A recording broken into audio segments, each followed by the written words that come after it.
let me just refresh you. So on this one, it's best just to use the main switch. So what we can do is the things that need to stay on that typically stay on, on one side all the time, we can maybe put a little dot there so they know not to necessarily move those. And so use that as a main kill switch. And then what says spare right now, we're actually going to change that to... it's going to say hot. Okay. Because all that means is it's going to make your hot water and the hot air coming out of the heater get hotter than normal. Okay. Is there propane for this? No, there's no propane. Okay. So that's one thing that'll go away. You won't have to worry about getting the trucks to the propane facility to get Which we do now. Like that's right. So there's no propane, and then we've got the inverter. Yeah, this is the inverter. So when it's illuminated, green is on and there is off. Okay, and the inverter runs what in the van? Everything that's 120 volt. That's both of the dryers, the Bathing Beauty, anything you have plugged in up here in the outlet, and that's pretty much it. Okay. Everything else is run directly by 12 volt off this panel. Awesome. The other thing that's going to happen now for you during the winter, you're going to have it inside, so you're not going to have to worry about this much. But you'll see this dedicated. What this does is there's no power on this outlet. So there's nothing wrong if you don't have power on it. You want to plug something in and it doesn't work, plug it into the white one. Okay. Because the white one is the only one that stays powered up when the inverter's on. The black one is only powered up when there's an extension cord plugged into the dedicated outlet on the outside, and it's plugged into the house or a building. So you only use the black one if you have to plug in the van to actually use it while you're inside of the garage or something? Why would we use it? What it is usually used for is for night heating. Yeah, if it were to be outside. If it were to be outside, they'll plug in an the extension way we cord. were doing the little ceramic heater. Yeah. That's one of the things. One of the things that you get to do when you don't have propane is you want to plug in for a little smaller heater. Okay, so the black outlet is for winterized, and we would only use it if we're going to have to heat this while it's, I can tell you an example of one place where I know somebody who specifically uses it. She uses it once a month, first thing in the morning, one day, and it's because she has a dog that she uses her stand dryer on. So she needs that extension cord and extra power. And it's some type of a dog that she does a lot of fluff drying while she's using her stand dryer. So she'll plug her stand dryer into this. She has an extension cord going to the house. Okay. For that extra power that she might need for that. Now we can handle 3 motors, so we could probably handle that stand dryer. Okay. But it's not a common thing. It's not a common practice. Okay, sir. So you do not need to turn the van on to have power, essentially? No, you don't have to have the van on to have power. All the van is really doing is, the only thing it has to be on for is for the air conditioning. Oh, okay.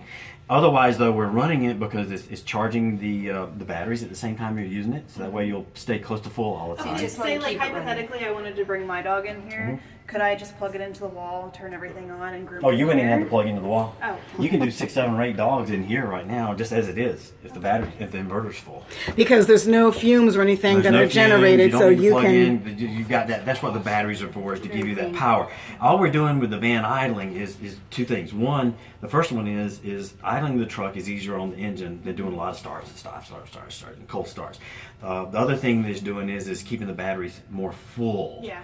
So if the batteries stay average, a high full most of the time, these batteries will last anywhere from 10 to 12 years before you have to replace them. And it's only $1,000 to $1,300 to replace them versus I don't even have to tell you how much you spend every time you do a generator. Plus the cost of the van. And you make the generator phase. Yeah, so it also gives you longevity of the battery, so they last longer. But it also gives you margin. So if something were to happen, power-wise, you start off when you have that problem, you start off at full. Right. So it's just one of those things, and it's easier on the engine. So that's one of the biggest reasons. And how is it for gas when we got the car? Diesel. Sarah has one. Oh, so it's diesel. It's diesel, and that's the one thing. So for Sarah running it, let's say she's got 6 hours worth of grooms, and it's running during her grooms and in between while she's driving to her grooms. How are we looking at for gas? Efficiency. Okay, when it's idling, you can idle for 5 hours on a gallon. Oh, when you're driving, you're looking at about 20 miles to the gallon. Okay. So you've already experienced that with that some of your sounds good, sprinters, right? but your ProMaster is probably about 8 or 9 right now in the city, and tops is 11 miles to the gallon. Okay. This will be 20. Yeah. Yeah, very good. And so you're going to see. So that makes you very green. So I mean, somewhere along the way, you can start marketing yourself. That's exactly we're what I mean. extremely green. Yes. We only change the oil instead of every 3,500 miles. We're doing it every 20,000 miles.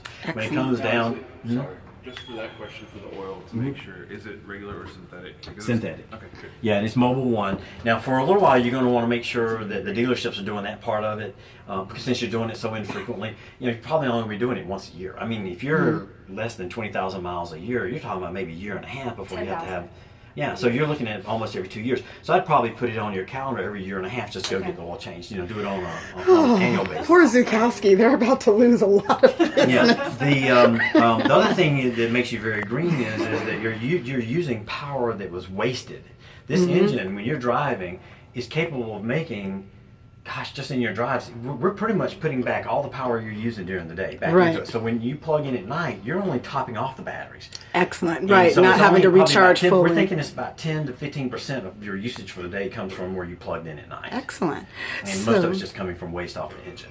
So something I'd like to do here is I would love for Sarah to actually kind of do Like you she's walk her working. through using Keiko's. Yeah. So let's put the table down.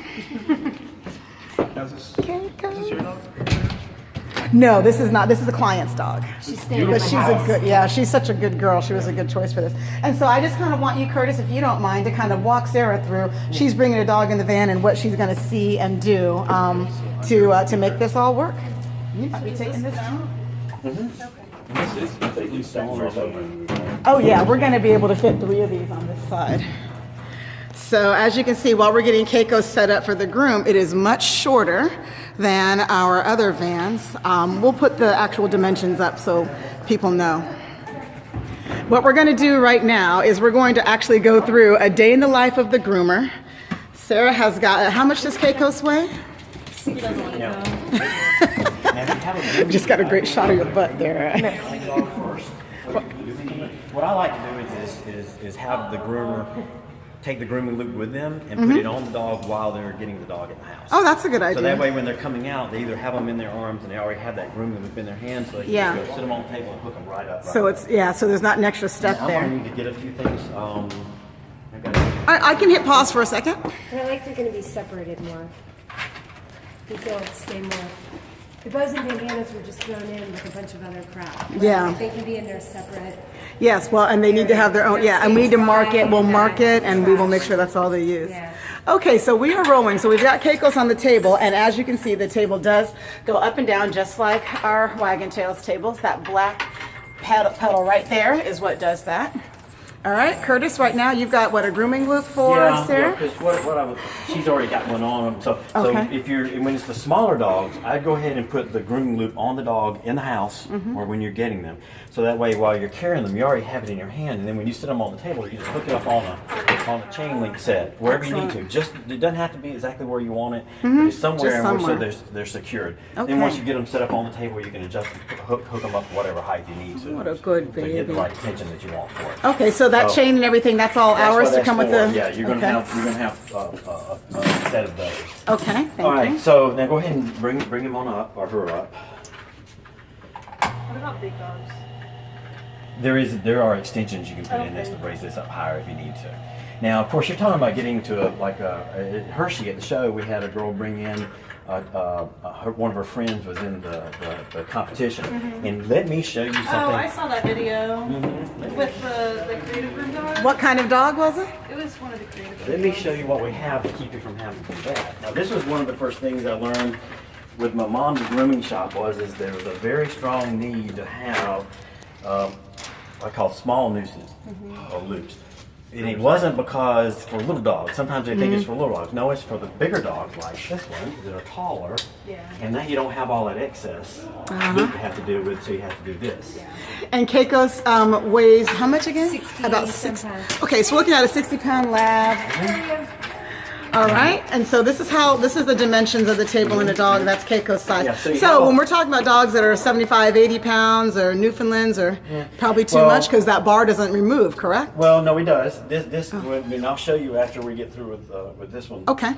You lift this off. Now, reach down in that box. You'll see 2 extensions. No, I'm sorry, the door. And there's one more. So if you know you're going to be dealing with a dog that's taller than 28 or 29 inches at the withers, which is right here at the base of the neck. 28 or 29. Before you get the dog, go ahead and lift this top off, because this just comes up. I'm not going to take the dog off with him on him. As you can see, this comes up, and you see the extension in there.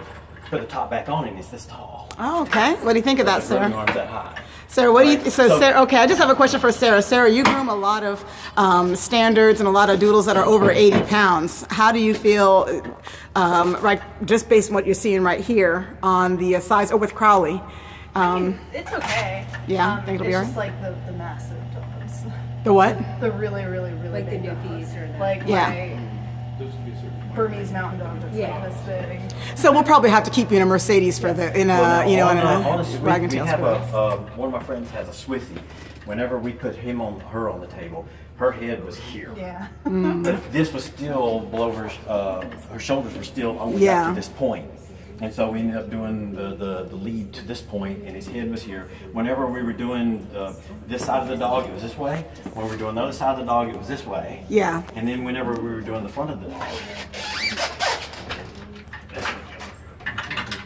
there you go. Okay. And remember, now you have the ability to work with their head out here because Right. of the strength of this in the center.